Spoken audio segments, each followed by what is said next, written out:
Good morning, everybody. Happy Monday. We have an amazing show for everybody today. What do we have, Krystal? Indeed, we do. Lots of stuff that is breaking this morning. First of all, we have some new comments from some of our leaders, including President Biden, about whether or not we might be heading towards a recession. Very telling comments indeed. We also have a new union, Apple Store workers outside of Maryland. Big deal. Forming Apple's very first union. So that is exciting. We'll give you those details there. And whether or not the fact that the economy is sliding off of a cliff may impact that wave of labor organizing. We also have some, you just can't make it up, the stuff that continues to come out of Uvalde. Cover-up. Now they are, it really is like a whole of state cover-up at this point, from the governor all the way down to the local officials trying to keep the public from ever seeing body cam footage. But we do have some sources within the investigation revealing some important details, some new lies about exactly what went down on that horrific day. We're also learning more about just how screwed up the airline system is. Price gouging, scheduling flights that they know they have no prayer of ultimately staffing. We also have Pete Buttigieg in a position to potentially do something about it and basically not acting. So we'll take you through that. You guys probably also saw President Biden taking a spill off of his bike. It appears to be fine, but raising new questions about whether or not he should run again in 2024, if that's the Democrats' best chance. And we also have some new troubling developments in Julian Assange's case. They're continuing, the U.S. and the U.K. government continuing to push for him to be extradited here. So we've got all of that for you. Also, Peter Zeihan going to be back here again. Of course, there are a lot of things that he can get into, but we want to focus in particular on how we may be entering a new phase where inflation is a lot higher than it used to be, as globalization sort of is going away in certain respects. So be interesting to talk to him. But we wanted to start with these latest comments with regards to the recession. We heard from Janet Yellen, she's of course the Treasury Secretary, about whether or not she thought there would be a recession and also how long she thinks inflation is going to hang around. Let's take a listen to that. I don't think a recession is at all inevitable. Chair Powell, clearly inflation is unacceptably high. It's President Biden's top priority to bring it down. And Chair Powell has said that his goal is to bring inflation down while maintaining a strong labor market. That's going to take skill and luck, but I believe it's possible. I don't think a recession is inevitable. Prices are going to go up before they go down, right? Again, most economists expect the inflation rate to move up to around 7% by the end of the year. Does that sound about right to you? Well, we've had high inflation in the first half of this year, and that locks in high inflation really for the entire year. But I do expect in the months ahead that the pace of inflation it's likely to come down, although remember there are so many uncertainties relating to global developments. So there's a lot to read between the lines here. Yeah. First of all, it's never a good situation when you're using language like, well, it's not inevitable, It's not inevitable. a recession. It's like, okay, Yikes. so what are we talking? Like a 5% chance of avoiding it, a 1% chance of avoiding it? So there's that. And then there's also the fact that, in spite of the fact the Fed's taking some pretty extraordinary action now, increasing the level and the pace at which they're lifting interest rates, there's still every expectation that inflation is going to continue at least through this year. And what does that mean? That means the Fed will continue to act and potentially continue to escalate those actions. Ultimately, since that's basically the only thing that we're doing to tame inflation, that means they are coming after, your ability to buy a house. They've said outright they want to get wages down. They want to cool off the labor market. We'll get to in a little bit when we talk about unionizing. That is part of what has enabled a lot of the activism across the country. So yes, of course we have to get inflation under control because it is devastating working class people. But when we only lean on the Fed to do it, we leave a lot of things off the table. And by the way, where we are at this point, a lot of that, to the extent that the extra stimmy checks in the accounts and whatever help to spike inflation, a lot of that is burned off. There are a lot of other issues that we're facing that are causing inflation the Fed has nothing to do with. Yeah, we see that all in the credit card data. We see it in all the increased borrowing and the cooling off of the housing market. Even in terms of demand, Americans are beginning to curb both restaurant and gas use, meaning that quality of life is declining. And I'm not saying it's a right, but anytime that you have to diminish your quality of life in order to make basic ends meet. Viral videos going around of people saying, I got to choose between food or gas this week. I mean, that is a horrific position in order to be in. You also see that the talking point originated with Biden himself. Let's put this up there on the screen. He did his first sit-down interview, finally, with the Associated Press, only 30 minutes, but actually, he was pressed on inflation. Here's what he said. First of all, it's not inevitable whenever it comes to the recession, so we see that bled into the Treasury Secretary's comments. Secondly, he says, quote, we're in a stronger position than any nation in the world to overcome this inflation. Then he pivoted to defending himself and saying that we have the strongest job market since World War II, and that we have 3.6% unemployment rate, and talked about wages. I don't know why they continue to go to this post-World War II talking point. You know, this is a good parallel, actually. Consumer sentiment post-World War II was actually terrible. We had very high inflation at that time, and Truman nearly got kicked out of office for it because there was massive chaos in the labor market. Because once again, global events, you come out of a crisis, it spikes huge problems, and it sparks real questions like, what exactly are we going to do as an economy, and how are we going to conduct commerce coming out of this? And Biden doesn't have an actual answer for that. And that just gets to what you're pointing to. There's only two ways really to quote unquote solve inflation. You can induce a recession, which is basically what the Fed has decided to do, or you can try and deal with many of the supply side factors. Well, guess what is much, much harder to do, both politically, but would actually solve the key problem in the future, because this is the thing, even with inducing a recession. Recession, to the extent that it can, quote, solve inflation, that just means that you're going to reduce demand for everything across the board and hurt all business. Okay, I mean, I guess that means the price is down, but you know, 1979 was a miserable year. 1980, we actually went into one of the most painful recessions since the Great Depression in 1981, which is a direct result of the Federal Reserve. And to the extent that inflation was even, quote, solved after that, it was mostly a result of the global cooling off on the oil markets and learning how to deal with OPEC, the Iranian Revolution, and all of that. So even there, the Iran-Iraq war probably had more to do with solving inflation than the actual Federal Reserve. I'm reading a book about the 70s right now, so it's very well read up on this. Well, yeah, and Saagar will be talking more about that in his monologue. The parallels are... We've both been pretty fascinated by the parallels lately, because even within like the left group infighting, there were parallels, and there's just a lot of strange parallels going on. But yeah, I mean, there was one other detail in this interview with Biden it's a little bit of an aside, but I think the audience would be interested in it, which is, remember how they hung the portrait of FDR in the White House, and this was a signal of like, I get it, and I get the challenge, and we're going to have a new deal, and I'm taking on the mantle of Roosevelt. Well, you learn in this interview that he actually had nothing to do with it. It was, I guess, John Meacham that hung it there.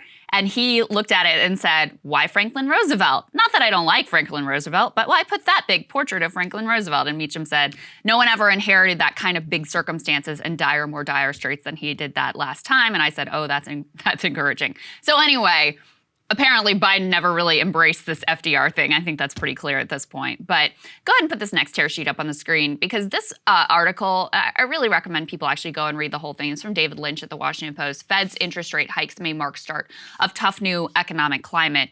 And I'll read you a little bit of this. So they said for 40 years now, the formula for U.S. economic growth has been the same: cheap money. And that has been led by the Fed. Consumers could borrow easily to buy homes and cars. Companies, whether profitable or not, could tap bond investors for cash to fund their operations. Washington could afford to bail out both Wall Street and Main Street by running eye-popping budget deficits made possible by borrowed funds. Now, with the end of that easy money regime, you're in a very, very different era. So, I mean, you remember not that long ago, the sort of conventional wisdom was stock market only goes up. And you can understand why people felt that way, because we had a crash during the coronavirus crisis, but it was very short because immediately the Fed leaps into action to backstop everything. And so even as much of the economy was on hold, I mean, people were at home, there was very little that was actually happening. The stock market kept going up and up and up.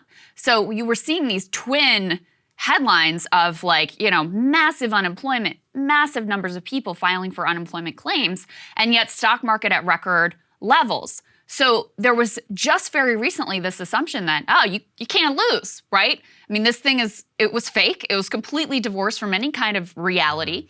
It was backstopped and propped up by the Fed. Now that's being pulled back. And so we're going to talk in a minute. Of course, crypto has taken it on the chin. But you had asset bubbles in basically every category. Now the air is coming out of the tires in every single way. That is leading to a very new reality. I mean, you've had, they say now the total value of debt that's considered distressed by S&P Global Ratings has nearly doubled over the past month to $49 billion. That includes securities for companies that you know and have heard very much about, Rite Aid, Bed Bath & Beyond, they mentioned. So, this is a pretty extraordinary shift. And I think it really remains to be seen how the economy handles it, because we've had effectively zero interest rates for the Fed, more or less, for quite a while now, certainly the last decade. The amount that they have propped up these asset classes has been extraordinary. By the way, that's part of what fed inflation. I know everybody, loves to talk about like what went to consumers and regular working class people, but there was far more money, trillions of dollars, that was injected into to backstop the markets. That fed inflation ultimately, it also fed massive inequality. And so now as they try to unwind that, it's going to be, you may not have benefited from that on the way up, but it is going to be pain all the way around if the only way we can get out of this cycle is for the Fed to trigger a recession, which is where we're headed. Yeah, and I just, emphasizing again, there's actually a decent quote here by the chief research officer at Barclays Bank, where she's like, look, this truth is that this economy is designed to run off of low interest rates. And so we are reshaping the fundamentals of all of the Fortune 500 companies and the way that they are going to have to behave. All the way from, the fact is now that higher interest rates mean that they are going to have to spend more in paying down their debt. Two, they're not going to be able to freely borrow in order to invest in any of their actual resources, in capital, both in equipment. Their expenditures are going to probably going to go down as a result of this. This also means, though, that they have to protect their stock price. To protect their stock price, there is only one way to do that whenever money is expensive to borrow. You have to cut cost, which will mean you have to either cut wages or not give wage increases to keep pace with inflation, or you have to fire people. And unfortunately, I think that's the direction that we're going to be heading in. And it really is a result of government policy and of the Federal Reserve. It will have broad impacts on everybody's retirement portfolios, on your ability to borrow. More importantly for all of you, I think, who are listening to the show, is just the sheer ability in order to get hired and the labor market mobility that we saw over the last 2 years, which was extraordinary. And, we're about to get to the labor movement. It could cripple the labor movement. If you see unemployment tick up, which is the explicit goal of the Federal Reserve right now, well, what does that mean? I mean, it means that you're going to have less of competitive of a job market. So you put all that together, and it's a grim picture for people. I don't think there's another way to say it. There's no doubt about it. And, all that, the froth and the excess that were in the markets, that fed things like these zombie companies, which are losing money every single quarter, but because they can borrow money so cheaply, they're able to make their interest payments and kind of continue to limp along.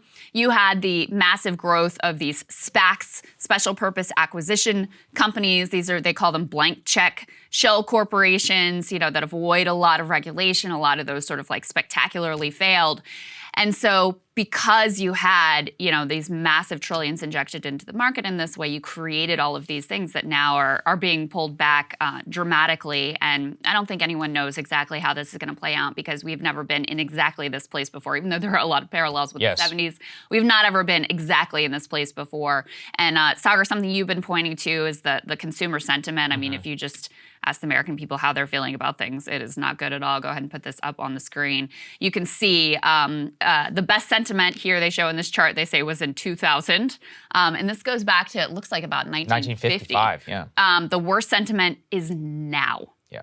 Right now. So worse sentiment now than even during, financial crash 2008, 2009. And the 1970s of high inflation. So, and the 1970s, this is literally the worst consumer sentiment on record in the United States. And people just don't seem to grapple with that. It's why Putin's price hike doesn't land. It's why best economy since World War II doesn't land. Unless you are speaking to that sentiment, you are not going to be a successful politician. And Biden, the administration, they have no answer for this. They continue to just be dawdling. They don't appear in step with the broad problem of Americans. We've been saying this now for what, a year? It's like, I don't know how long it takes to learn, and I get these stupid leaks coming out of the White House. Jeff Stein had a story over the weekend about how one idea was to give people gas rebates in order to spend on gas, which would have been a problem given that you don't deal with supply, but they couldn't even do that. Why? Because we don't have enough semiconductor chips in order to make that happen. So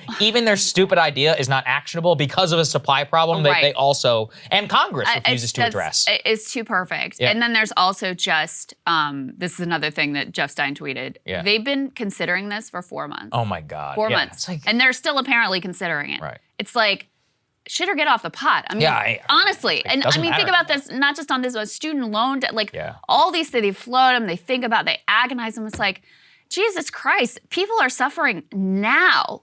Take act, even if it's experimental. Like, I mean, this is part of what FDR did, was like, we're just gonna throw everything against the wall. We're gonna figure out what works, what doesn't work, but we're gonna act. We're gonna try things. We're gonna be creative and think outside the box. And I think that more than anything has hamstrung him, because if you look at the trajectory of his entire career, what has he always done? I mean, he's always tried to locate himself in the safest, most centrist part of the Democratic Party. And there's no answers there for a situation like this. I mean, that's why his only move here, he put on his op-ed of, oh, here's my plan, et cetera, it boiled down to, leave it to the Fed.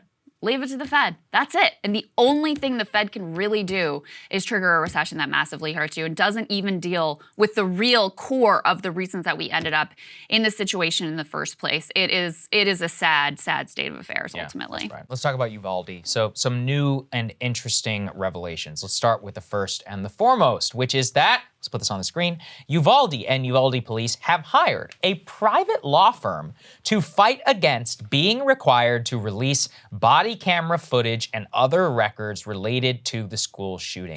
They say that files could be highly embarrassing and involve emotional and mental distress. I mean, I think it probably caused more emotional and mental distress whenever little children were killed because you weren't doing your job. And the city is now working with this law firm to not just release body camera footage, which, I mean, I guess you could make an argument about that, but this is specifically about all records related to the mass shooting. This is a letter that they were actually given in response to public information requests. Obviously, reporters and everyone else across Texas has been trying to FOIA body camera footage, photos, 911 calls, emails, text messages, criminal records, and everything, and they are blocking every possible thing that they can because the city has not voluntarily released one scrap of information as a result of this. And here's the thing, which is that the city is now actually asking Ken Paxton, who's the Attorney General, who we'll get to, for a determination on what information is required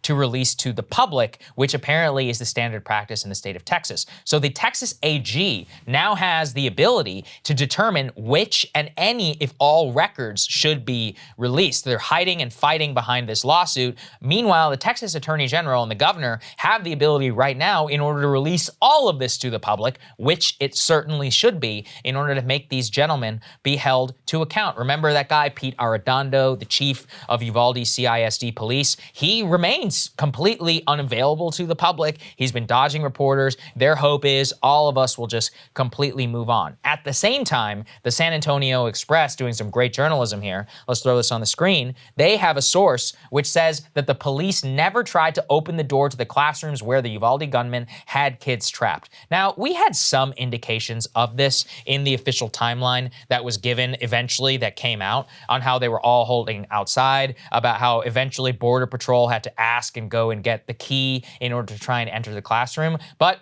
this makes it official. Surveillance videos show they did not try even once in order to open the door to the classrooms where the gunman had the kids trapped for 77 minutes. There also are major questions here. Why was that door unlocked in the first place, in addition to the back door? Remember, originally, the cops tried to blame a teacher. They were like, oh, a teacher put a brick or something in the door, prop the door while they went to go get their cell phone out of their car. No, surveillance video and the lawyers of the teacher contested that, and it's been confirmed now that she actually closed the door. She didn't do anything wrong. And they show also that perhaps the classroom door had been both unlocked during the classroom, but also the school door. And all of this just points to not only total and gross incompetence on behalf of the police officers, but now a full-fledged cover-up by the state. No, that's right. And it's at every level. And remember this dude, Pete Arredondo, he's now on the city council. Yes, so right. he's involved in He's in making the these government. decisions at the city level as well in terms of how they're going to approach this and what they're ultimately going to release. But it sure appears like from the bottom all the way to the governor, we're going to get to the AG and the governor in just a moment, they want to completely stonewall the actual details of what happened that day coming out. And we have already seen so many lies that they have had to pull back. You just have to wonder, like, what else could they possibly be hiding? Because this is complete insanity. I mean, this thing about the door, I'm beside myself because Arredondo, remember his lawyer came out and said, oh, no, he was trying every key, and with every key was just prayerful and hopeful that it would unlock the door. Well, the way he said it, it made you think, right, that he was trying the keys on the door to the classroom the gunman actually is? No. According to this source, he was trying the keys on a different classroom door to see if he could find a master key that might unlock all of the doors, okay? The doors, remember the gunman went into one classroom and then there was an adjoining door. So he was able to get into two classrooms and massacre almost all of the kids and the teachers that were in those two rooms. Well, one of them, it appears like, had malfunctioned and was unlocked. Because remember, these doors were all supposed to automatically lock once they're closed. Now, it looks like the way the gunman was able to get in is because one of these locks, the back door lock malfunctioned. Now, one of these classroom door locks malfunctioned. So he was able to waltz right in. They're saying in the investigation that he would have been unlikely to be able to lock that door himself from the inside. So the whole time the cops were standing outside the door, it was unlocked. All they had to do was turn the doorknob. And I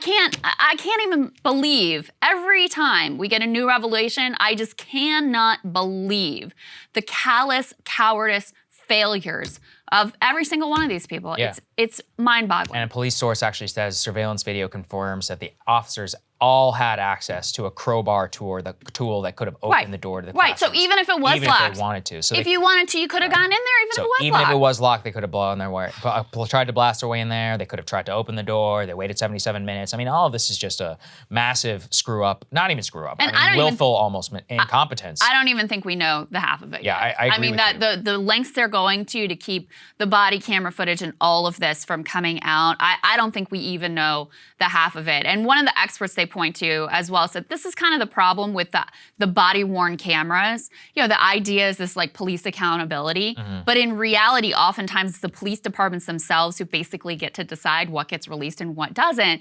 So, of course, in a situation where you had sketchy behavior or outright violations of their code of conduct or even illegal behavior, somehow the police department finds a way to say, oh, we'd love to, but we can't release that particular footage. And, you know, that's part of the story of what's going on here, too. And then in terms of Ken Paxton, let's throw this on the screen. The Texas Attorney General says, well, God always has a plan whenever he's asked about the Uvalde shooting. Look, I just think that it points to this guy needs to step up for Texas.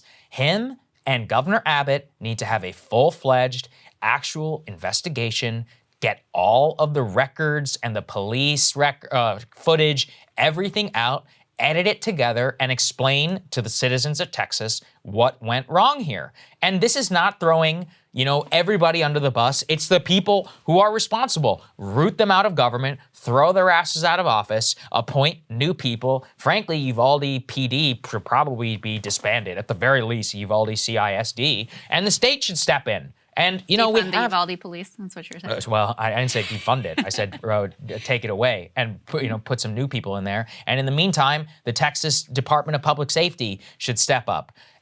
Even apparently the school itself has yet to reopen. I mean, there's just so much that needs to actually happen down there. And I think a lot of it is being forgotten. And unfortunately, look, what happened is that we had a national conversation or whatever about gun control. We have a supposed deal which may come by the end of this week. Looks like that's falling apart, though. Yeah, right. That looks like it's falling apart, which at the Texas GOP convention, as I said, John Cornyn, I thought he was going to face some trouble over this, and he was booed on the stage and is apparently getting significant significant pushback over the red flag provisions of the law. But all of this has foregone that a lot of the public, I think, is still very interested in this, but I think the national media and the conversation is continuing to pass these kids by. And these are really the most direct way that we can at least hold the people responsible for what they did. The very, very, very least that could possibly be done. And just to read you the whole Paxton quote here, because he got asked specifically by a pastor what he would say to the victims' families. He says, "I'd have to say, look, there's always a plan. I believe God always has a plan. Life is short no matter what it is." Yeah. Come on. Come on. And then the last piece of this is I think we did our best to give the governor, Greg Abbott, credit for admitting, saying he was furious about the way that he had been misled, because originally he came out and disseminated the lies that were being fed to him. And you all know how that original timeline just completely fell apart. Multiple lies, multiple shifting storylines. So he says he's ultimately livid. We'll go ahead and put this piece up on the screen. So the Texas Tribune and ProPublica have submitted about 70 requests to state and local agencies for emergency response documentation surrounding the mass shooting at Robb Elementary. Most likely will not be released publicly for months, if ever.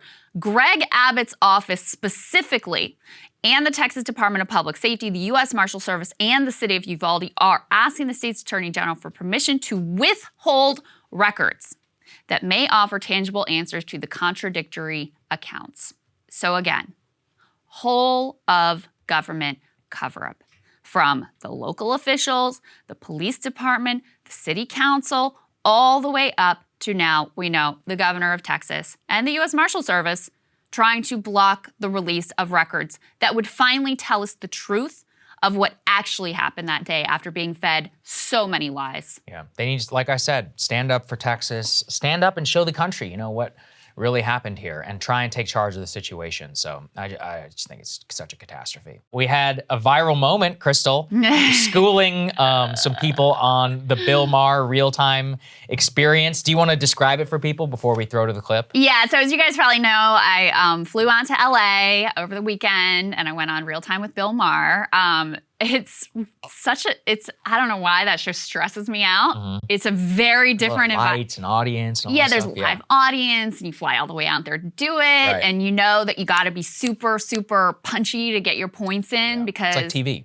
Yeah, and it's also going to be combative and confrontational, which stresses me out too. And we're so used to having the time and space To talk and go down any avenue we want and think out loud and kind of like, and have things taken in good faith and all those things. And like this, you gotta be on it. So I was extremely stressed out going into this. But ultimately, we talked some about January 6th and that conversation was fine.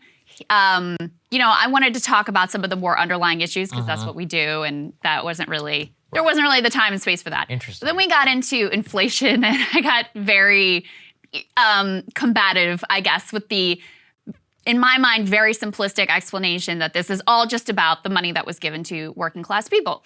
And the point I wanted to make, which I think is something that you guys are familiar with watching this show, is okay, we can talk about that, and I'm not dishonest enough to say that that has nothing to do with the inflation we're facing, but we just completely ignore the trillions of dollars that went to the top that helped to fuel inflation. Somehow that's fine, but God forbid you get a stimmy check in your bank account. So that was the point I was trying to make, and that was also the moment that has gone now at this point actually super viral. So let's take a look at that. Well, I mean, part of this inflationary problem is because we put too much money into the economy. There's way too much government spending, and that's why we have inflation. So that's a large part of that. It's just basic economics. And that is not basic economics. We had this thing called a pandemic. We had a supply chain crisis, and by the way, there's a war in Ukraine. It played a role. It's played a role. So to act like the only reason we have problems now is because people got a little bit of money in their bank account is just not honest. And a little bit of money, they got more than we spent in World War II. So don't act like hold on. Hold on. Don't act like, you said don't act. Don't act like we had to react to the pandemic exactly the way we did. We had to spend $6 trillion but how about the forever flu. trillions that the Federal Reserve shot at Wall Street For some reason, people don't get upset about that. How much? What'd you say? Fueled the trillions of dollars the Federal Reserve shot at Wall Street to backstop the stock market and the bond market. No one gets upset about that, even though that was a massive I don't know what factor in you're talking inflation. about. What do you mean shot at Wall Street? Well, when are we talking about? We're talking about buying assets, buying stocks, buying bonds, buying treasury bills so that they expand the balance sheet. This is during the crisis, the coronavirus crisis. When the stock market crashed,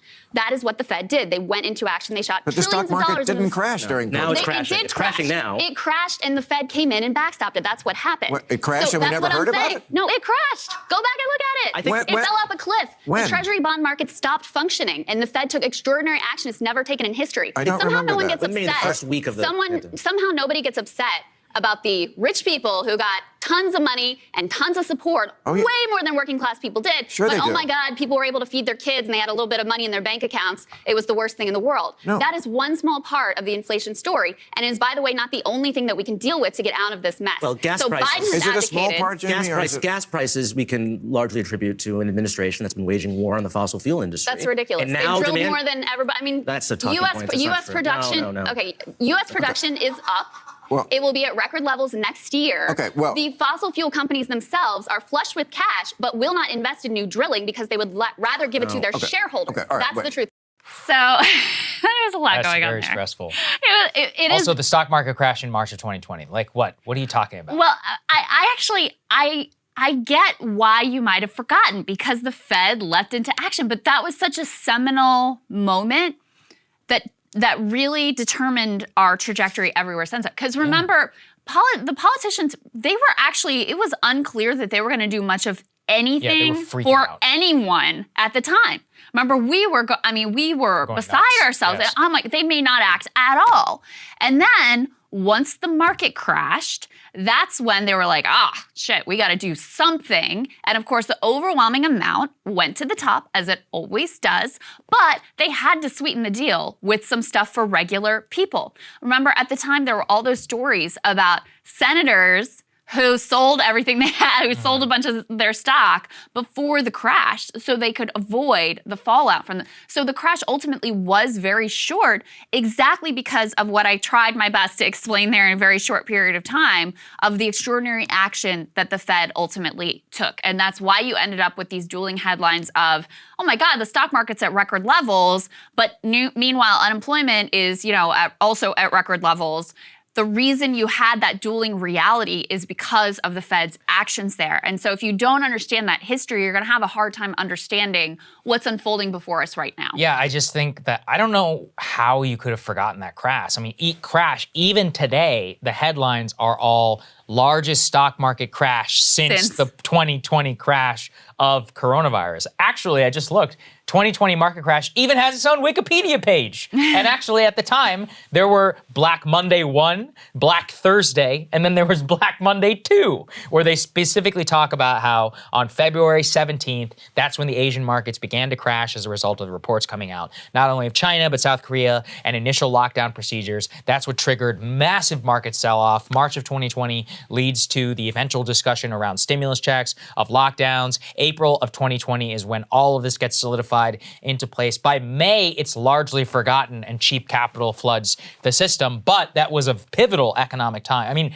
we are going to study that period. That Economists moment. are going to study that period for decades. Yeah. That is equivalent to quantitative easing post-Great Recession, equivalent to Great Depression type monetary policy. Yes. And like you said, I guess I could forgive Bill for not remembering it. But even, I mean, with great respect to Jamie Kirchick and all of that, this is the issue with not understanding markets, both oil markets and stock markets, as to the exact mechanisms. Because if you want to sit there and talk about demand inflation based upon stimulus checks and overstimulation, fine, yeah, we can have that conversation. But to what extent is it part of the current solution? Actually, not really, as we pointed out here. The stock market and the demand inflation, that stuff is mostly gone. Consumer demand as a result of stimulus checks and savings and all of that has tapered off. The current solution and to what we're grappling with is an extraordinarily different and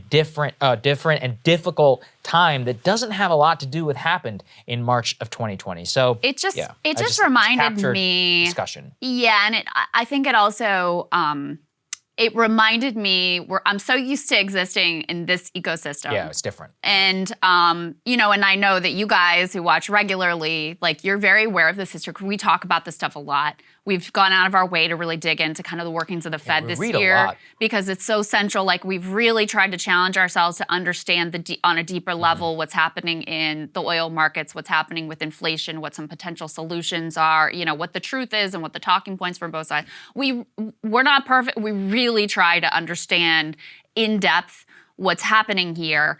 But, you know, a cable news format just doesn't allow for that. No, it does not allow for that because— How long was that segment? Like 7 minutes? On YouTube, all it said was 7 minutes. I don't even know. Yeah. I think the entire panel discussion they said was 30 minutes. It felt like it was nothing. And we covered, you know, 3 or 4 different topics within that time period. So, and you got, you know, obviously a lot of crosstalk and getting cut off and all that stuff. So to try to make a nuanced point and, you know, explain the trajectory of how we got here and all these pieces that are going on, it's just, you know, and that's on real time. You have way more space than you do in like a cable news segment. Yeah, this is why I don't do cable. So that's why the American people are being fed a very non-nutritious diet in terms of understanding these seminal moments that really have been instrumental in getting us to where we are and determining where we're going to go next. And that market crash and the response to it was an absolutely crucial one. So listen, I had a great experience. I'm really grateful for them having me on and giving me the ability to, you know, do my best to explain the world as I see it and some of the things that we talk about on this show. So I'm extremely grateful for that.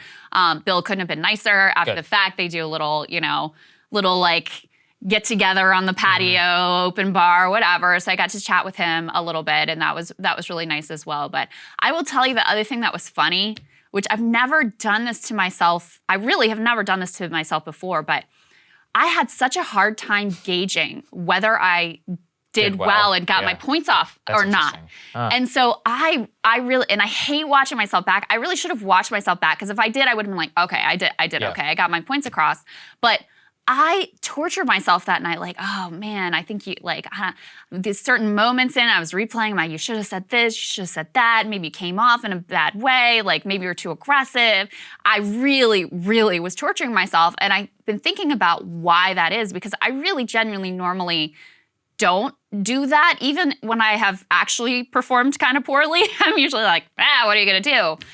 But I think it's because I really did feel a sense of responsibility to represent us and represent this community and like the way that we look at things and try to put that out in the world a little bit. So I really, I felt this pressure to do that, not just like for me to do my best, but to try to represent what we're doing. I totally get what you're saying. I would also be incredibly stressed out. I was really stressed because, like you said, I mean, I see these people, I know these people, I've known Jamie for a long time. I don't know Bill, but I do know their worldview and all. And it's so dramatically different than all of us that dealing with it and confronting it on national television, which is, I mean, look, I'm not going to say it's a forte because you came up more on cable, so you're used to more of the time, but not having the ability to explain myself and have to hit the talking points is the thing I hated most always about cable. And having to return to that after having the freedom here of talking in the way that we do would be very difficult. And I don't think there would be another way to do it than the way that you did, which is to have to be combative. I mean, to the extent that we ever cut things off on this show, it's because of studio time. Like literally because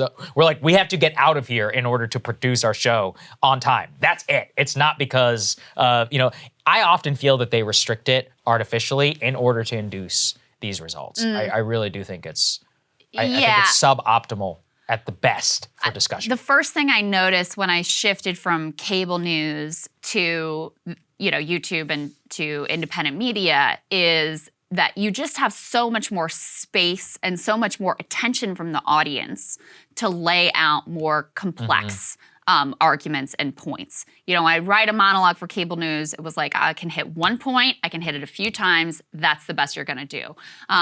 With this, obviously you guys know how we write our monologues and like 8 minutes. We put a lot into it. They go in a lot of directions. We try to make them, complex and nuanced and really try to get at whatever it is that we're trying to explain. So in any case, I think it was useful, judging by the reaction, which has been extraordinary. Yeah, it went very viral. I think it was useful to go on, even though it really stressed me out. But I am also extremely, extremely grateful for the time and the space and the attention from you guys and 100%. and what you guys give back to us also allows us to kind of bring our best to the show. So thank you for that. I agree. Putin, completely defiant. Let's go ahead and put this up there on the screen. He's mocking President Biden and the West over the so-called Putin inflation at the so-called Russian Davos. And his quotes here are very directly going after President Biden, even though he did not name him. He said, with U.S. officials regularly referring to the Putin's price hike, he said, quote, "They already call inflation with my name." He also suggested the current generation in Russia has the same fate as the Russian 17th century Peter the Great in terms of how he sees himself returning and strengthening territory. And he said of the Putin price hike in particular, he said, "Who is this for? Who believes this?" So if you see the speech that Putin is giving, he's mocking President Biden to his domestic population. But I think it's also worth spending a little bit of time in terms of what the rest of what he said, which is he's casting himself as Peter the Great, returning directly to Russian imperial ambitions of the days of the czars, just like in that initial speech before he launched the invasion of Ukraine. And he's painting that very much to the domestic population of Russia, who, by all accounts, currently support him. I mean, yes, there were protests in Russia. Hasn't been a protest in a long time. Let's be honest, we covered them all at the time. Sure, certainly a certain segment. And the Western press was very enthusiastic. Yeah, I thought it was great. So if there were more, I feel confident we'd be hearing about them. Oh, absolutely. So I think that the domestic populace has probably been ground down. The Russian opposition cannot really credibly, from what I have seen, even the Russian opposition is painted in a very difficult corner because they oppose the war, but they are unable to get around the domestic populace who is asking them, yeah, but the West wants to wage economic war on us. So they are in a very, very tricky situation. Even if Navalny, was out of prison, he would find it hard. And he's actually given interviews in the past specifically about how one of the biggest obstacles to him is that Putin is able to weaponize like Western, at least not aggression, obviously, but Western attitudes towards Russia, and how Navalny himself, by being painted as like this Western figure, finds it difficult to operate actually in Russian circles. So I think the fact that Putin is mocking us, that mocking President Biden, continues to speak as if he's the next Peter the Great. And also the actions, as I talked about in my monologue previously, you don't cut off Germany and Italy if you need the cash. Like if you really need that cash in order to keep the war going, you're not going to do anything about it. Ruble is having its best year of any currency on the globe. And at the same time, they actually are in a position now where the ruble is so strong that they're worried they actually need to weaken it a little bit. They need to bring the value down because it's causing other problems for them. He made some other comments here that I think are worth highlighting as well. They show that he, after I think some genuine concern probably from him and his regime at the beginning of us launching these extraordinary sanctions, he seems to feel pretty comfortable with where they are. And like we just said, I mean, the numbers bear out that for him personally and his regime, they're good for now. He says the people behind sanctions didn't manage to take Russia by storm. The state worked professionally. Citizens were united and responsible. Gloomy predictions about the Russian economy's future didn't come true. The economic blitzkrieg against Russia never had any chance of success, and the weaponry of sanctions is a double-edged sword, which of course is a not very veiled threat. European countries dealt a serious blow to their own economy all on their own. Hard to deny that. He claims the EU will lose $400 billion from the sanctions. No idea whether that's true. The EU has lost its political sovereignty, he goes on to say. Its elites are dancing to someone else's tune, harming their own population. Europeans and European businesses' real interests are totally ignored and swept aside. So, yeah, I mean, he seems pretty cocky, frankly, about exactly how they have weathered the sanctions storm. And I was talking to Yegor, and he was telling me that in terms of the sort of Russian domestic population, after a lot of angst and anxiety and deep concern about how this was going to affect people, and I think, I mean, it definitely has been, has hit ordinary Russian citizens much harder than the regime. But he said at this point, the Russian war in Ukraine has somewhat faded to the background of public life. There isn't this same level of anxiety about what this is going to mean and what this is going to do. So, this is Putin basically saying, listen, I'm fine. You're not hurting me. We're good to go for the long haul, and working both through military action and through, again, much of which is unconscionable, the food blockade, whatever, but to gain leverage so that they are in a stronger position ultimately to negotiate. So the longer that this goes on, the more that there's a grinding stalemate on the battlefield or continued Russian advances on the battlefield, the more desperate that global populations become. And again, this hits the global south the hardest because our sanctions on Russian banks make it basically impossible for those nations, even if they want to be able to buy Russian grain and fertilizer.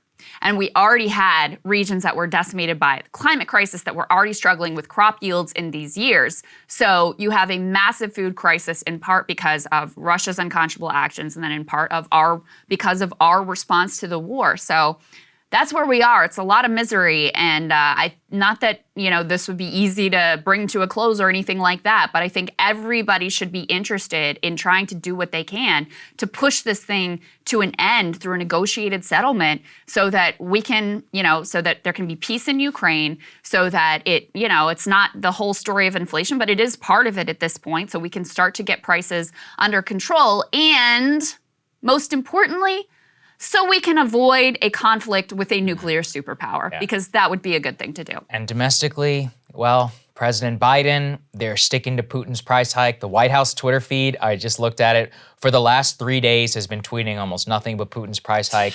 We put together a supercut just to show you how cringeworthy it is whenever they're trying to sell this to the general population. Let's take a listen. I'm doing everything in my power to blunt Putin's gas price hike. Today's inflation report confirmed what Americans already know. Putin's price hike is hitting America hard. Let me start with the Putin price hike. So because of the actions we've taken to address the Putin price hike, we are in a better place than we were. Putin's price hike, inflation, we expect March CPI headline inflation to be extraordinarily elevated due to Putin's price hike. We have to address the Putin price hike, gas hike. It has, since he started amassing troops earlier this year, the price at the pump has gone up 75 cents. We're doing everything we can to minimize the Putin price hike at home. You can barely make it up, Krystal. It's just they never end Putin's price hike over and over and over again. And, we're about to talk about this in the gas block, but who's buying this? Like, Putin is mocking you over it. And I guess, look, we shouldn't take that as affirmation, but it just seems to be a joke both to the American people, to probably the West, obviously to our adversary, Vladimir Putin. And it's not landing, and it really just absolves President Biden of any responsibility to do anything about the inflation that we face here. And that's the part, too, is, I think it is fair to say at this point that there is no doubt the war in Ukraine is one contributing factor to inflation, both food prices and gas prices in particular. But the way that they act like they have no control, they have no say, no agency over their own government's policy. This is one area when it comes to foreign policy where, first of all, the president has obviously a lot of bandwidth to act on his own. And second of all, where you've had an almost unanimous bipartisan consensus about our actions, our economic warfare with regard to Russia. And so they act like this is just a one-way street. And again, Putin is taking direct action in terms of the food blockade that is in and of itself wrong and damaging. But they just act like, we can't do it. We have nothing to do with this. We can't do anything about it. When in fact, they've taken extraordinary action. We continue to, I think we just sent like our 12th package of arms.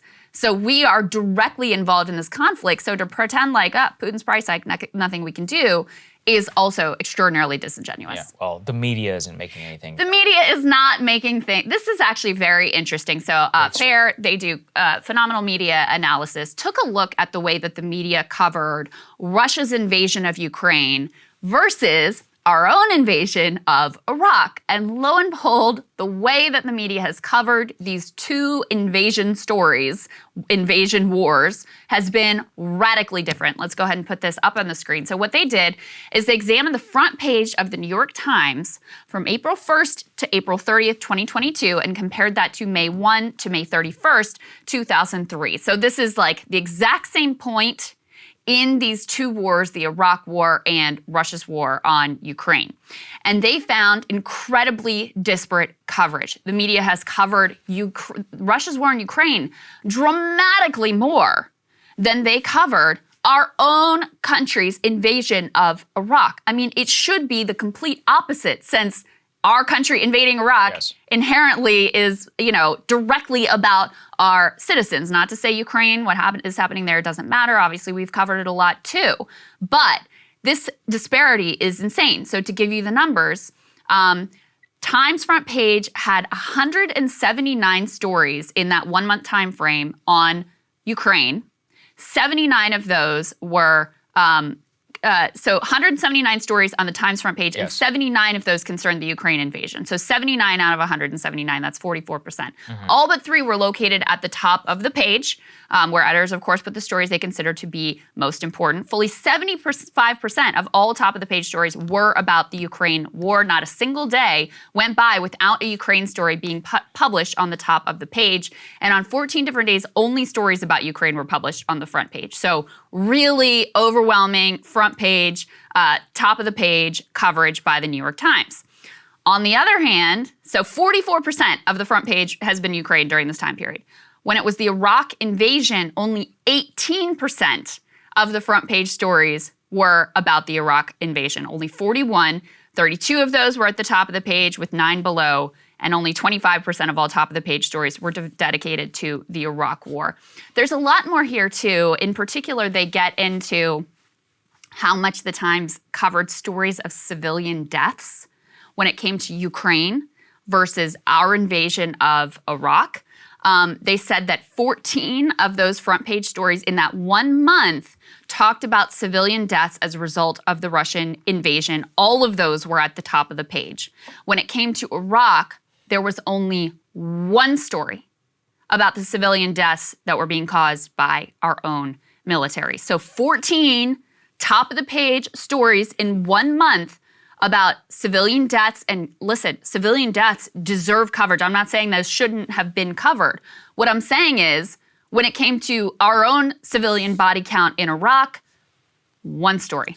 That was it. Yeah, and I just think, look, for those who are like, why are you drawing a moral equivalence, all of that, the Iraq war matters on such a meta level that it's difficult to underscore. I will always remember there's a quote where George W. Bush in 2006 was pressing Putin on instituting democratic reforms. At the time, nobody really knew how things were going to work out with Putin. He was a mayor of St. Petersburg. He seemed like this all over the place politician. He was the very first person in order to call George W. Bush after 9/11 and to express sympathy. He also visited Crawford Ranch in November of 2001. There were a lot of theories that Putin was going to be an ally. He eventually turned against the West completely in 2007. But 2006 was a great preview, which is that George W. Bush said, you need to institute more democratic reforms. And he said, he actually speaks great English, but through an interpreter, he said, we do not want the type of democracy that we see you've given to the people of Iraq. And I have also seen this also. So I've spoken with people who have engage into these bilateral talks with the Chinese. And one of the things that always comes up is that, our Taiwan, not military ambassadors, but like attachés, whatever the diplomatic thing is, they'll have bilaterals with their Chinese counterparts. And every single time they're like, hey, you shouldn't do anything in Taiwan. They're like, oh yeah, like what about Iraq? Tell us about Iraq. Tell us about Iraq. Mm-hmm. They bring it up constantly. The North Koreans do the same thing. Every single time they will have a negotiation with them. We're like, hey, listen, you give up your nukes, like your country is going to prosper. They're like, oh yeah, how did that work out for Muammar Gaddafi? Because he gave up his nukes in 2003 and then you decapitated him and he got sodomized on television before he was killed and his country was bombed. He's like, so we have no incentive in order to trust you. They also always bring up Saddam Hussein. Their point apparently to the negotiators is well, if Saddam actually had nukes, it would would have been better off whenever you invaded him. The point that I think we're always coming down to is the rest of the world has not forgotten about Iraq, even if a lot of other people have. And in terms of media coverage and more, whenever the Russians and the rest of the world, or India, China, and others that aren't buying necessarily all of the West, they remember all of this very vividly. So if we don't have a genuine, honest accounting, especially when you have the people in America who are pushing hardest for war with Ukraine, war with Russia, and more, or whatever, under the guise of a no-fly zone and all of that. Those are the people who beat the drum for the Iraq war. Yeah. Shouldn't that count for something in terms of their analysis, like a real accounting of what went wrong the last time that we listened to them? Yeah. So that's why I think media coverage on this is dramatically important. And I've made the case before, I really do believe this. It matters more on foreign policy than anything else, because the world is a big place. We're not there on the ground in Ukraine or in Iraq or in Afghanistan. So we are really dependent on the media to shape our worldview of both what's happening and what matters. And so imagine if instead of this number of stories about the civilian suffering in Ukraine, imagine we had that about, maybe Palestine or maybe Yemen. Let's take Yemen as a great example, because then when Biden is going hand in hand on bended knee to MBS to beg them for more oil production, people would be able to see the false morality of thinking that that is somehow better doing business with that regime than the Russian regime.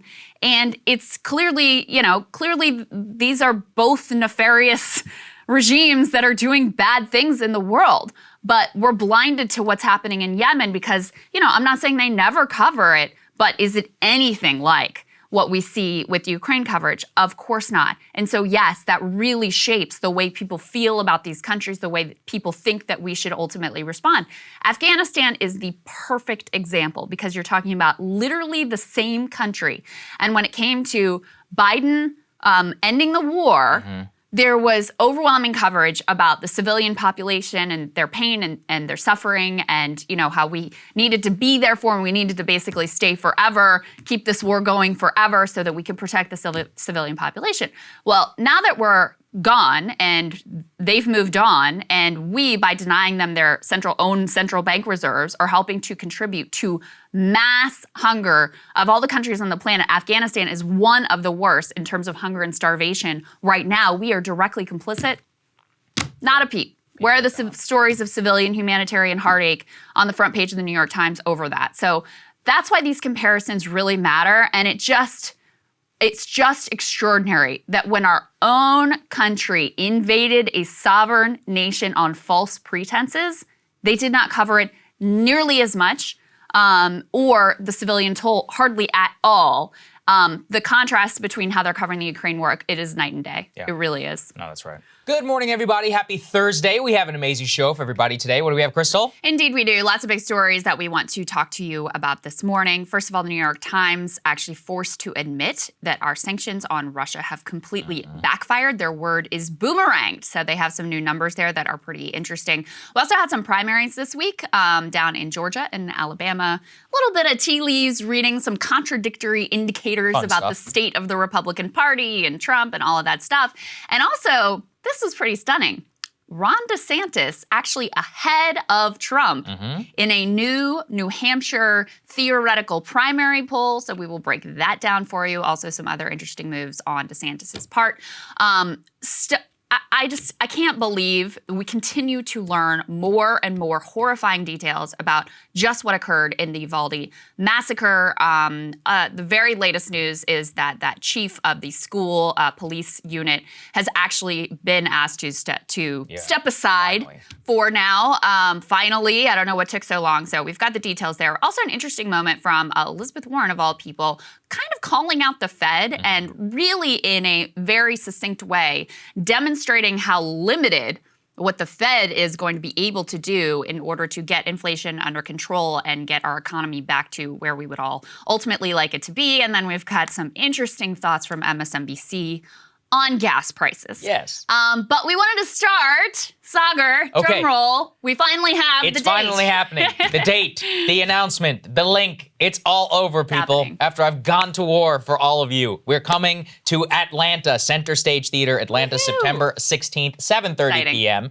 Okay, so here's how it's going to work. As we promised, the pre-sale is going live today. It will be in your email. There'll be a Ticketmaster link, and we're going to give you a password. You have to be a premium member for the first week in order to be able to buy tickets. If you're a lifetime member, here's how it's going to work, just to make sure that the seating and all of that works out properly. Go ahead and buy tickets, send us an email, we'll refund the cost. As we promised, lifetime members get VIP access. I do also want to say, because this is what they've warned me, if you are worried that this is going to be the only show, it is not the case. It is first of many. We have to go through this process and announce on this particular one before we can go ahead and book other venues. So We sort of have to demonstrate the desire for people to come and see us before we can book other venues. Yeah, just to give people a peek behind the curtain, venues and other people won't do deals with you unless you can show that you can sell tickets elsewhere. Hence, we were able to get a nice deal with this venue, Center Stage. Thank you, Center Stage, Atlanta. So go ahead, buy tickets, show the world that people can show up for Breaking Points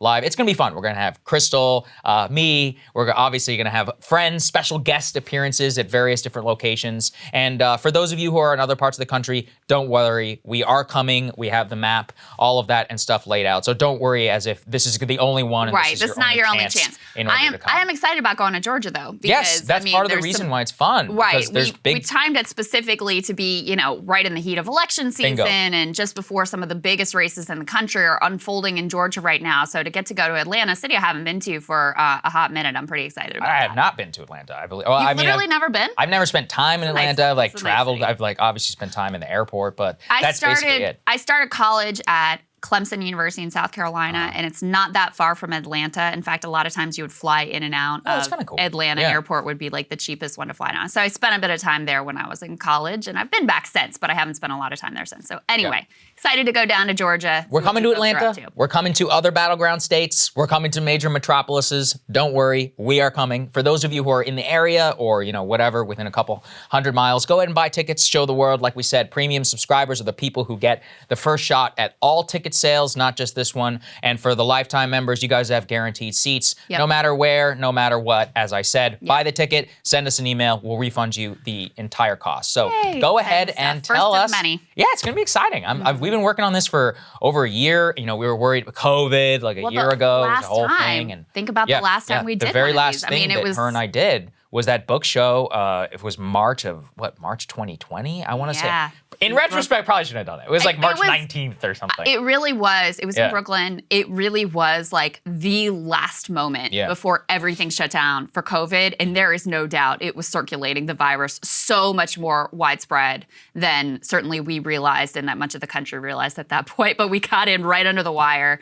Had an amazing time. That show, it actually, even though we probably, in retrospect, it was risky to do, we had so many people share with us that was like, I know. They really sort of held on to that for a long time because it was the last thing that they did and went out in public and did before everything shut down. So anyway, it's been a lot too long, and we're excited to get back out and get to be face-to-face with people because there really is nothing like that, just like direct human connection. I absolutely love that. I love meeting people, and especially like getting everybody together anytime that we were able to do that. It's been 2 years, the show has grown so much. So, there's so many people who've never even had that opportunity in the last 2 years in order to even just meet us and have fun. And I've been studying other people and how they do live shows and live podcasts. So we've got some fun things planned, I think. It'll be good. We had some great innovations in our last one. We're just going to keep building on that. And now we have more production value, and thanks to our premium members and all of that, we can bring in some more people and we can really invest in the show. It's going to be a fun experience. And then just like the New York show, we're going to have the premium subscriber. They're going to be able to vote on all the topics, the stuff that we cover, and a lot of it will be made available on YouTube for everybody at a later date. So don't worry, you're not necessarily going to lose out. And like I said, get excited. If you're in the area, go ahead and buy tickets. We're really excited. Go ahead and tweet it out, post it on Instagram or whatever. We'll retweet it. We'll put it on Instagram, and let's sell this thing out so we can prove to the world that we can also we can sell some tickets here at Breaking Points. Indeed. All right, let's get to the news. All right, with all of that out of the way, let's get to the show. Go ahead and put this first tear sheet up on the screen from the New York Times. Lo and behold, New York Times even forced to admit, here's the headline here, Western move to choke Russia's oil exports. Boomerangs, they add in the caveat for now. The subhead here says, with China and India buying the Russian oil shunned by the West in an effort to force an end to the Ukraine invasion, Moscow is earning more now than it did before the war. Okay, let that sink in. You are paying more at the pump, in theory, in part, to punish Putin. In reality, we are punishing ourselves. And because the oil price has spiked to such astronomical levels, his regime, literally making more money from oil and gas than ever before. The Chinese and the Indians have stepped in. They are happy to buy oil at a discount. This is something that we have been covering here. Yes. There's another twist, though, that I learned in this article, which is that, you feel like, okay, we've shut Russian oil out of our system. We're not buying any Russian oil. Of course, we're buying Saudi oil and all sorts of other sort of criminal regimes, but put that aside. It turns out even that is not true. Because in particular, they trace to the Indian market. There's a lot of people who are happy to buy that discounted oil in India and resell it to us. They're transshipping it at a premium and exploit the arbitrage. So we're not even not buying Russian oil. We're just buying it at a more expensive price. So congratulations to everyone for thinking that this was, a great idea. And again, what we've said from the beginning is a lot of these effects were really predictable. They were really predictable. I mean, you don't have to look back at distant history to see that, first of all, our sanctions regimes have not been effective in terms of, forcing countries to comply with our will. That's number one. Oftentimes, they end up punishing the ordinary citizens of those countries and not the regimes. They end up playing into the hands of those autocratic leaders who can say, hey, your problems aren't with me. Your problems are with the West who wants to destroy you. And that's exactly what has happened here. So it really is, so bad at this point that even the New York Times has to admit it, Saagar. Yeah, absolutely. And President Biden is actually making a mistake. He is trying to tie the high gas prices directly to the situation in Europe. And he actually framed it that way. He's like, for all the Republicans who are criticizing me, are you saying that we were wrong to stand up to Ukraine or to support Ukraine and stand up to Putin? He's directly tying the two, which could spell big political disaster for him in the future. Let's take a listen to his speech yesterday. So for all those Republicans in Congress criticizing me today for high gas prices in America, are you now saying we were wrong to support Ukraine? Are you saying we were wrong to stand up to Putin? Are you saying that we would rather have lower gas prices in America and Putin's iron fist in Europe? I don't believe that. And you know what? If it was actually working, there would be a debate. We could have a debate. Right. I still would be opposed. We've talked about that, but there would be a debate if this was actually, degrading Russia's ability to prosecute this war. That is the opposite, the literal opposite of what is happening. So it's just dishonest at this point to tell the American people like, oh, you're paying high gas prices, but this is helping Ukraine. This is not helping Ukraine. It's not helping us. We've effectively imposed sanctions on our own citizens. And the Russians are laughing at us. We've talked about those comments from Putin previously. I mean, just mocking the Biden administration and their policy. The latest from New York Times, that article we had up before, Alexei Miller, who's the head of Gazprom, the Russian energy giant, quipped at an economic conference, the same one that Putin spoke at in St. Petersburg last week, that he bore no ill will against Europe because even as the continent's imports of Russian natural gas fell by, quote, several tens of %, prices rose several-fold. Here's the money quote. Quote, I won't bend the truth if I tell you that we bear no grudge. It's like, we're good. And here's you the did thing. Nothing. Putin actually spoke last night at the BRICS conference. So for people who don't remember, the BRICS was like a concept made up in 2008. It's like Brazil and Russia, India, and China, as well as some developing countries. And at that, he actually vowed, number one, in order to reroute all Russian exports to BRICS countries, including China and India, the two largest markets, not only oil, but everything else. But number two, and this is even even more important, is they are working on a unified currency or type of system in order to be able to trade oil off of the US dollar. So either price it in yen to ruble, in rupee to ruble, and find some medium exchange. So they're moving themselves off of that. They're working to try and create an alternative oil market, which they will unambiguously pay much less in China, India, and as you said, probably just rip us off in the interim. I guess I can't blame them. I would probably do the same thing. Oh, I don't blame China and India Yeah, at all. I mean, not at all. So you put that together, it's not working. As we said, on the battlefield, Ukraine is continuing to suffer. I mean, they are urging people in the east in order to leave. There has been a tremendous amount of civilian and military casualties. We don't know what the Russian casualties are. We do know that many of these cities remain besieged and that overall the military picture for Ukraine is not good. So on the battlefield, things are not working out. I do again want to present the counter argument, and this is what everybody says. Yeah, but in 2 or 3 years, the Russian oil business is going to really suffer because they won't be able to get the parts that they need. And my response to that would be, okay, so number one, are we supposed to pay $5 a gallon for 2 to 3 years in order to secure the integrity of eastern Ukraine? Because that seems kind of crazy. Number two is that in 2 to 3 years, the military situation will be completely different. Russia has the benefit of not having sky-high gas prices right now and a rapidly evolving situation on the battlefield. At this point, we have shipped everything to Ukraine that we possibly could, absent being able to get into an actual war. If they can't get it done with what we've sent, it's not going to happen. Like, let's just be honest here. And so we then need to move things towards a diplomatic situation. And my problem, and we're about to talk about this with Germany, is that there is no appetite in the West for considering the grand strategic picture. We need to align the incentives for President Zelensky to know that he will remain secure in power, that he will remain and continue to have Western aid, and that all of that will be there if he continues with negotiations, frankly, even more. And instead, the opposite incentive is that the more bravado and stuff that they present, the higher the amount of dollars that gets sent over to the Ukrainian regime. So we really do need to consider, like, grand strategically what we're trying to do here. I mean, just to put it really simply and directly, we have higher gas prices. Yeah. We have a worldwide hunger crisis caused in part by this war, in part because Russia's unconscionable actions, in part because of our own response. There are a lot of developing world nations that are unable to purchase the grain and fertilizer from Russia that they normally depend on, and are especially depending on now because of our bank sanctions on Russia makes it effectively impossible. So we've got gas crisis, food crisis, Ukraine is losing, and Russia richer than ever.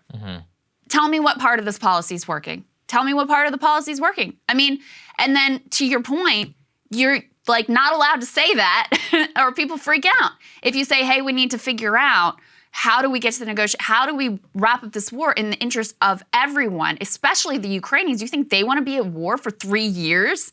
You think they have time to wait around for the sanctions to start to bite 3 to 5 years from now? I don't think so.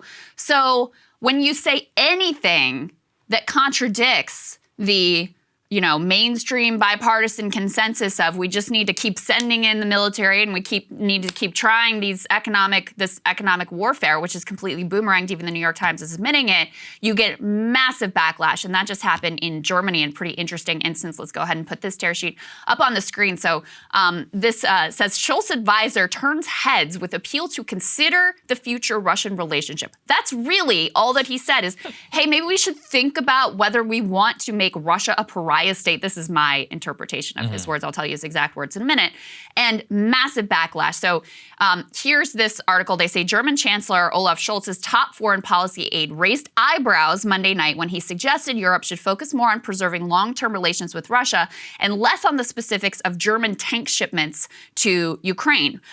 In a rare public appearance, Jens Plotner, do you think that's how you say it? I think it's, probably Jens. Jens, I don't know. A longstanding architect of Berlin's Russia policy argued that the debates over Germany's military support for Ukraine, which is frequently criticized for being too hesitant and slow, were, quote, driven by a feverishness that misses the bigger questions in many cases, no lies detected. Specifically, he pointed to a long-running saga over whether Germany should supply the Ukrainian military with so-called martyr infantry fighting vehicles, which Scholz has so far refused to do. Here's the quote. You can can fill a lot of newspaper pages with 20 martyrs, but larger articles about what will actually be our relationship with Russia in the future are somehow less frequent. And that's a question that's at least as exciting and relevant, which could be discussed, and where there could also be a public discourse. He also called for a softer approach toward China and argued Ukraine should not be granted any rebates on its bid to become an EU member just because it was under Russian attack. He said, just because you are under attack, you don't automatically improve on the rule of law. Okay. So he didn't even say, don't send, these martyrs, whatever these things are. He didn't even say, hey, we need to focus on, we need to have détente with Russia, we need to have a warm relationship. He just said, hey, maybe we should be discussing this. Maybe we should be exploring this in some newspaper articles. Massive backlash, had to walk back the comments. There was a whole freak out over it. With him, and Washington was very upset with him. Here is the basic truth. They have a lot more to lose than us. So maybe we should follow their lead. No, they have, they're like a couple hundred, I think like 1,000 miles, whatever, away from Russia. They fought several wars with Russia. I'm going to presume that they know what's better for their security than we do. Maybe that's a crazy thing. There's a lot of talk of allies and allyship here in the United States.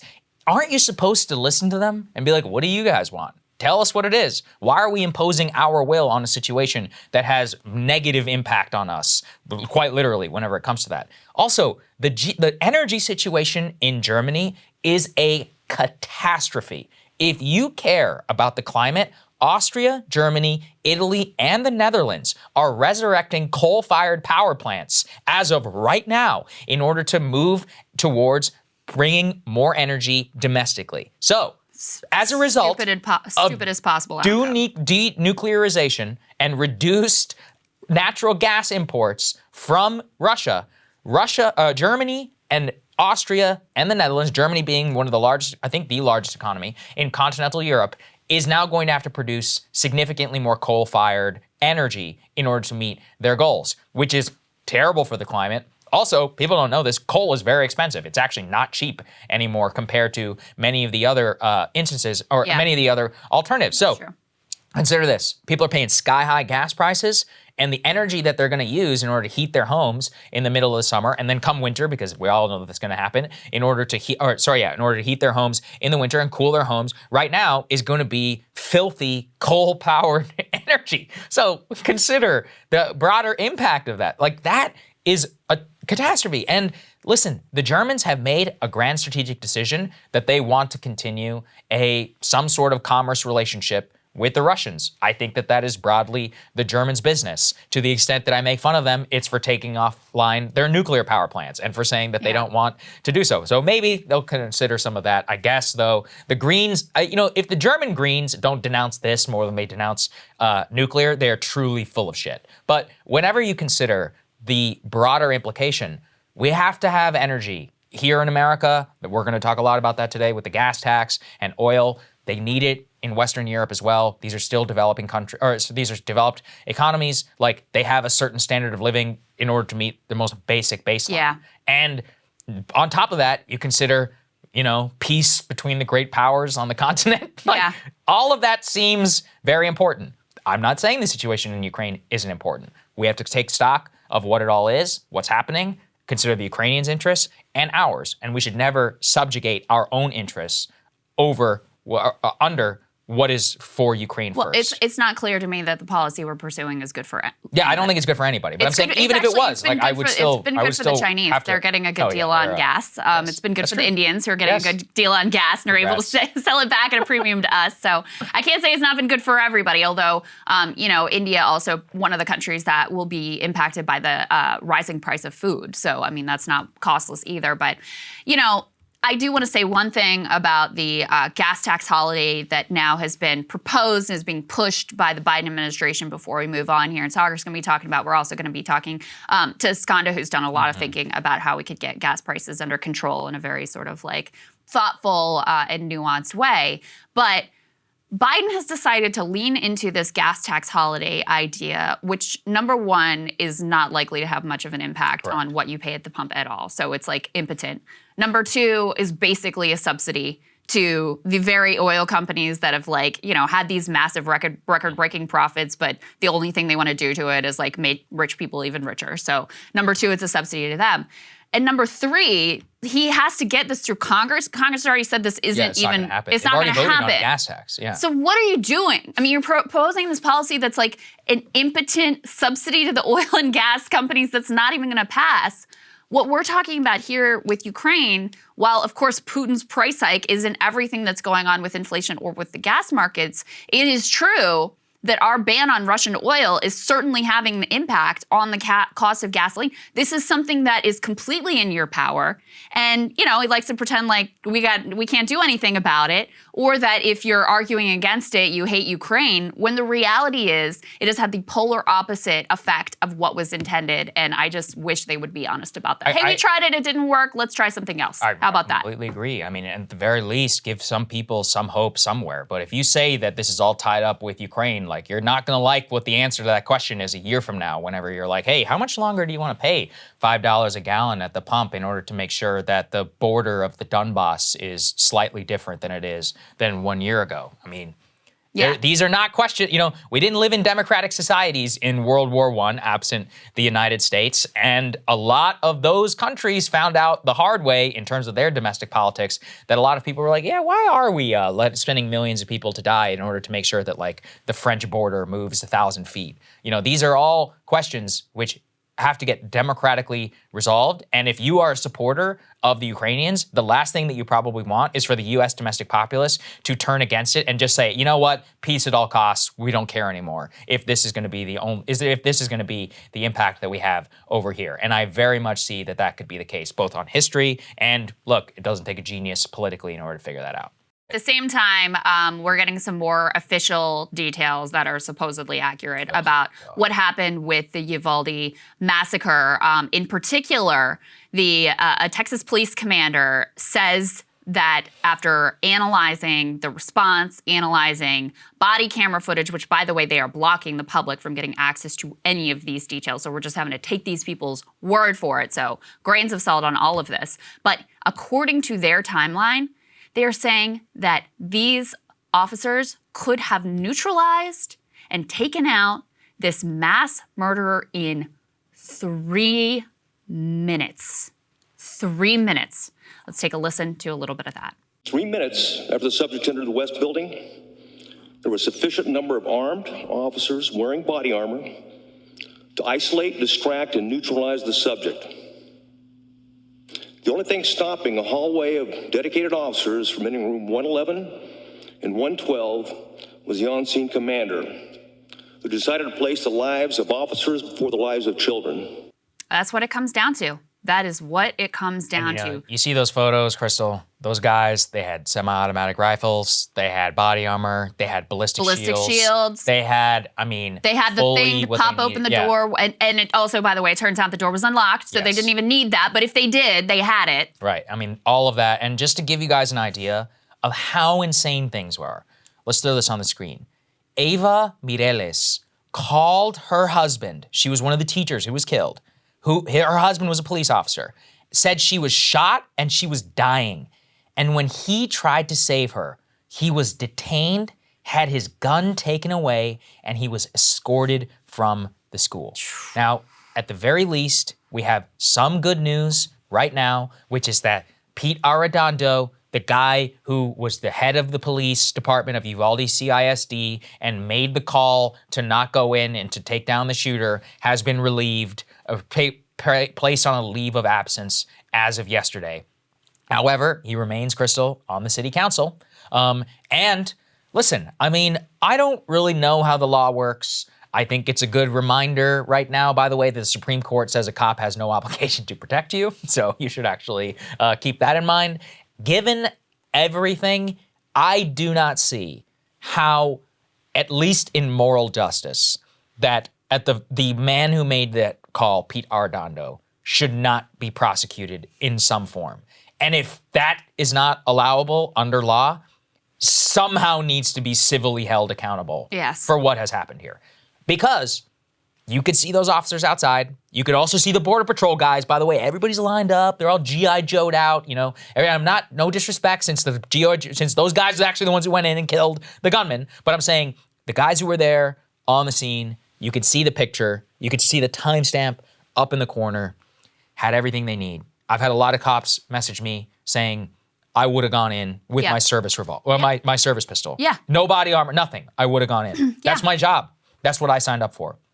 And I don't know. I mean, you see the photo and you see these stories about Evo Morales, his husband. I can't imagine. I mean, imagine him. Imagine. What is that guy going through? And he was not just a police officer. He was a police officer for that school district. Yeah, right. And they stopped him and took his weapon and forced him out of the school. He was the one good guy with the gun that wanted to do something. Poor guy. And they did. I can't imagine how he goes forward. I mean, it's just so horrifying to imagine. And some of the details, they released an official timeline that had some of the dialogue between these officers. And it is as bad as you imagine with regards to Pete Arredondo. I mean, he really was, at least according to what they're telling us, and there is a massive statewide cover-up trying to block journalists and the public from having access to these records on their own. Mm-hmm. But according to what they're telling us here, you've got, first of all, the 3 minutes, within 3 minutes, they could have taken this guy out. That's number one. Number two, they have at 11:56, an officer asks, he says, y'all don't know if there's kids in there? If there's kids in there, we need to go in there, this DPS agent says. The officer replies, whoever's in charge will determine that. So it's this bureaucratic blame shift. It's not my responsibility. It's not my call. I'm just going to defer to, ultimately, I guess, Pete Arredondo. Then at 12:23, Arredondo says, we've lost 2 kids. The walls are thin. If he starts shooting, we're going to lose more kids. I hate to say we have to put those to the side right now. Basically saying we have to sacrifice all of the children that are in those 2 classrooms. That's our only option here. That's all we can do. At 12:27, he actually says, people are going to ask why we're taking so long. We're trying to preserve the rest of the life.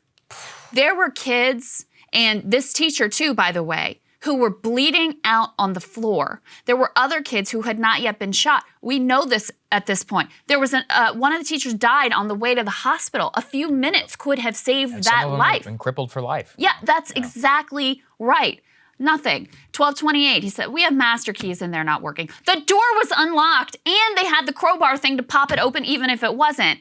And then finally, at 12:30, he said, okay, we've cleared out everything except for that room. We're ready to breach, but that door is locked. And when he finally allows the Border Patrol agents to go in, he's like, you all can do it if you want to. I mean, it wasn't like, get in, we gotta go, I guess if you guys want to, you can go in. It is just so astonishing. And then the fact that, there's this cover-up, not allowing the public to see for themselves after all of the lies and the manipulations that they've been caught in, one after another. There was another piece of this, Saagar, which is Texas Governor Greg Abbott, who at this point is also implicated in those decisions to keep records from the public. But, he was very angry publicly about the lies that he had been told initially. And they released his handwritten notes saying, what they told him specifically had happened, including some of the things that we know now are blatant lies. Arredondo was in that room. And when Abbott was being given this list of lies, could have spoken up at any time to clear up the record. No, none of that ever happened. So it is unconscionable. The other piece of this is they are planning on now demolishing this elementary school, Robb Elementary School. Go ahead and put this last piece up on the screen there, guys. Which, I understand. I certainly wouldn't want to send my kid there again, but you damn well better get all the evidence out of that I was going to say, before you demolish it, especially when you've got a pretty clear reluctance to show the public anything. And then the news we get is, we're just going to demolish the school right away. Okay. There's some cover-up vibes, basically here. Listen, it's difficult to find and summon the words. Yes, it is. These guys need to be held account in the strongest possible way. I was actually thinking about it. 150 years ago in the frontier days of the Old West, Arredondo and the guys who held this up would have got what's coming to them. And, that's the region. And, these kids are dead, and the elementary school is now going to get demolished. You know, the city itself is going through this horrific trauma. The attorney general seems to be nowhere, not doing anything.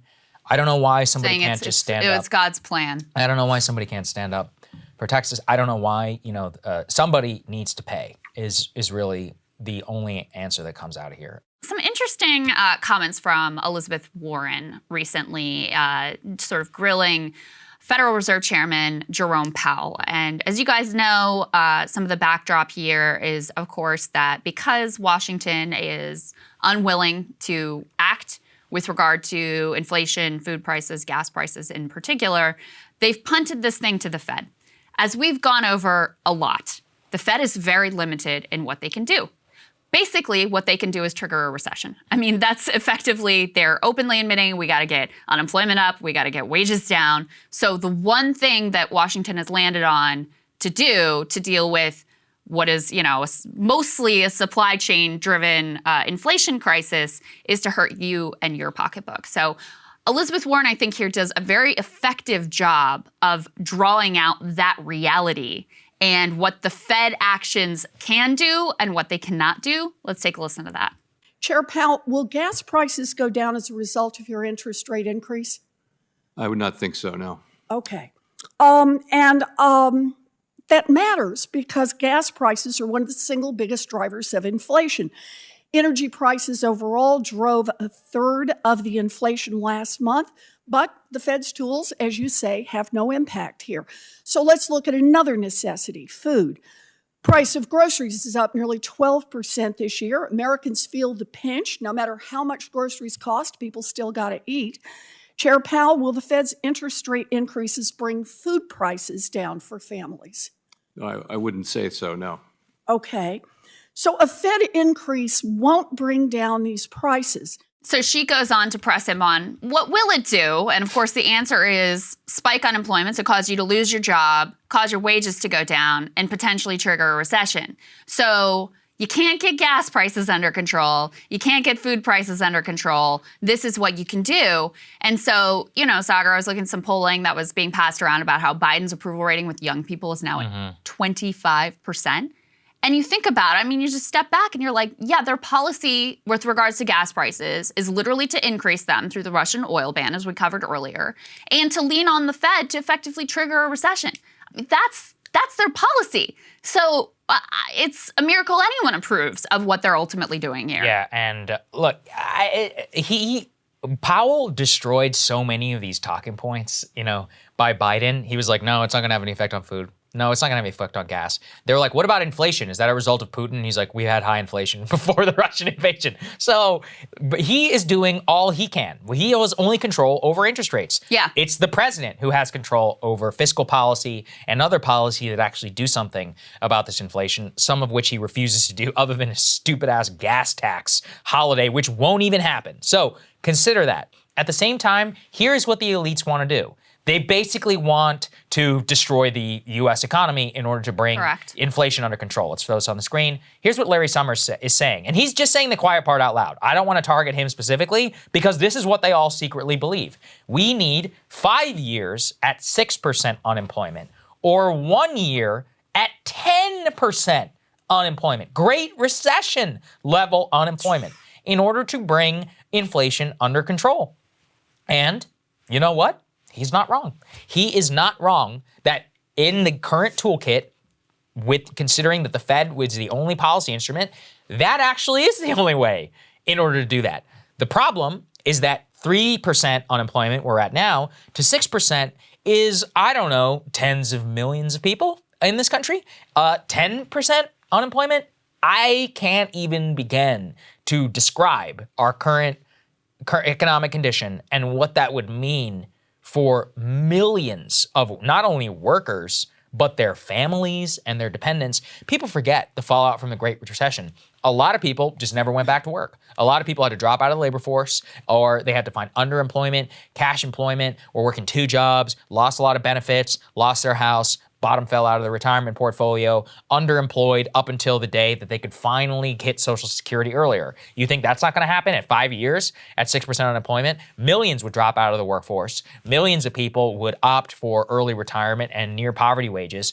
And by the way, it's not like the price of gas would go down either. Right. To the extent that gas drops, it'll drop to maybe $4, and that would not be based on supply, which is what we need to deal with. It would be based on the fact that people are too poor to drive. Right. I don't want to live in that country. Correct. Yeah. I mean, and this is the thing too, is that even if the Fed triggers a recession and causes 10% unemployment, it's not clear that their actions alone will actually get inflation under control. I mean, Powell is admitting it there, like, nah, this isn't going to really deal with gas or food prices, which are the most painful parts of inflation for most people.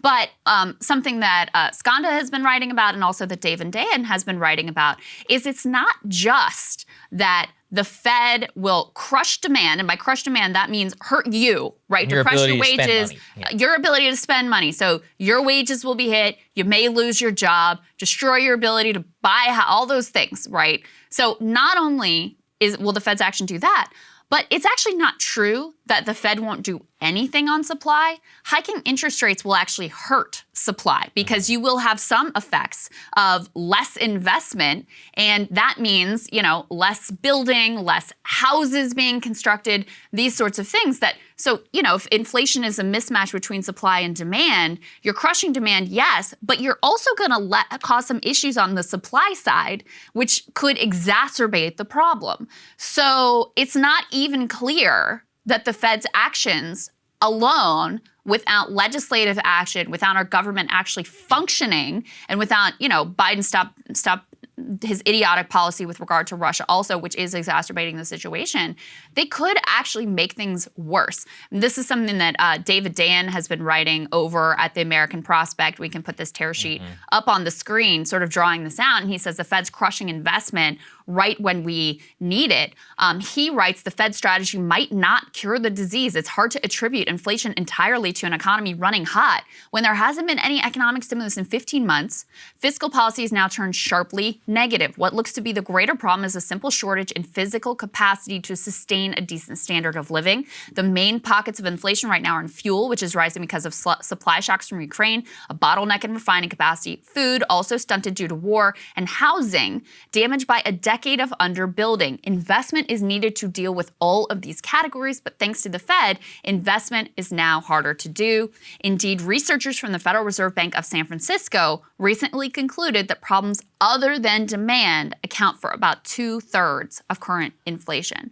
And the only tool we are using is targeting demand, again, the thing that hurts you, when that is not even close to the majority of what's going on here. Well, David is right. I mean, we have to transform the American economy and the American stock market. We have to build more warehouse space in order to be more comfortable with inventory. We need more manufacturing capacity here in the U.S. so that we don't rely on globalized, just-in-time delivery. We need the ability in order to build resilience into the economy, and that costs money, and that means investment dollars.